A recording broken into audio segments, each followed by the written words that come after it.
Yes, hii ni habari njema kwa wale mabosi wote ambao mmeikosa tiles cleaner. Maswali yanakuwa ni mengi. Watu wanataka kuvunja tiles zao ambazo tayari zimekaa kwa muda mrefu, zimekuwa na fungus, unyevu, chumvi.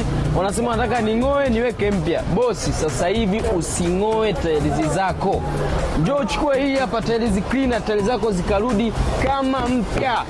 Ipo hii hapa lita 5 elfu 30, lakini pia ipo kwenye ujazo wa lita 1, utaipata kwa shilingi 10,000.